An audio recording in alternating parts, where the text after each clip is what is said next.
México Evalúa, Centro de Análisis de Políticas Públicas. Muy buenas tardes. Señores diputados, muchas gracias por invitarnos a dialogar con ustedes. México necesita dialogar mucho más. Y yo no puedo dejar la oportunidad de tener esta oportunidad de interlocución para hablar del tema de la seguridad pública. Y me gustaría que todo lo que hemos escuchado esta mañana, poderlo aterrizar en el tema de la seguridad. El Fondo de Aportaciones para la Seguridad Pública, el FASP, va a recibir un poco más de 8,000 millones de pesos. El subsidio para la seguridad en los municipios, casi 5,000 millones de pesos. El subsidio a las entidades federativas para el fortalecimiento de sus instituciones de seguridad pública en materia de mando policial, el SPA, cerca de 3,000 millones de pesos. El subsidio del Programa Nacional de Prevención de la Violencia y el Delito, 2,600, casi 2,700 millones de pesos. El Fondo de Aportaciones para el fortalecimiento de los municipios, casi 12,000 millones de pesos. En el Fortamun, el último que mencioné, el 20% de este fondo está dedicado a seguridad pública. El total son 30,355 millones de pesos.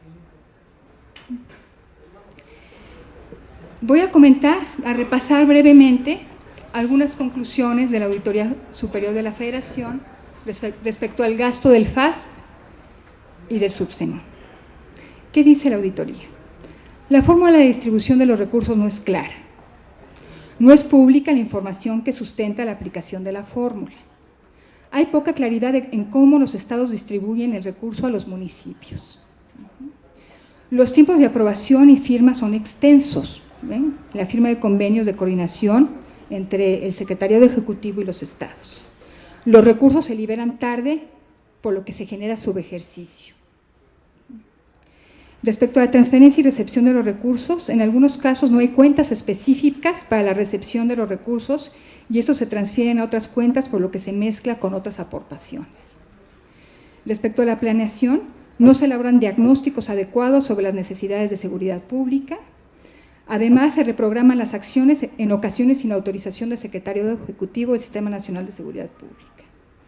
Respecto al ejercicio de los recursos, dice la auditoría que para el FASP hay adjudicaciones directas, no hay instancias de control del fondo, existen bienes adquiridos con el fondo no localizados, en ocasiones se desconoce el destino de estos recursos. Para el caso de Subsemun, pues las conclusiones a las que llega la auditoría son bastante similares.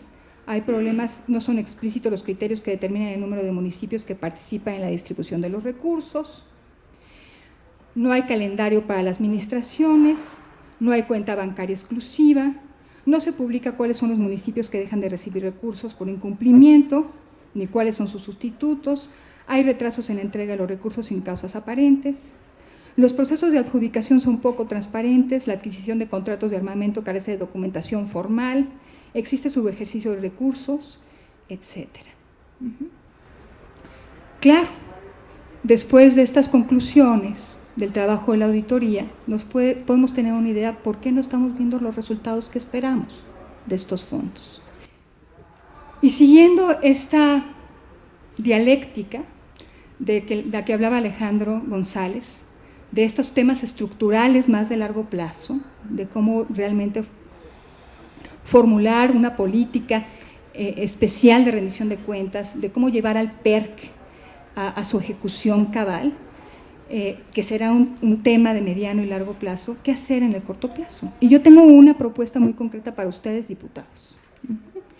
Y me gustaría que en el presupuesto, en el proyecto de presupuestos, en el decreto de presupuesto de egresos, se incluya un mecanismo de evaluación externo para estos recursos.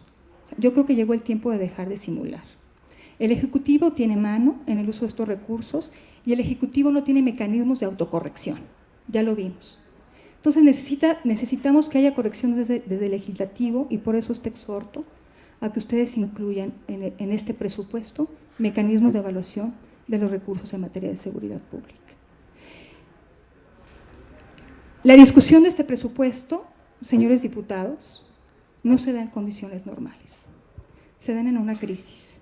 y yo espero que respondan a la altura de las circunstancias. Muchas gracias.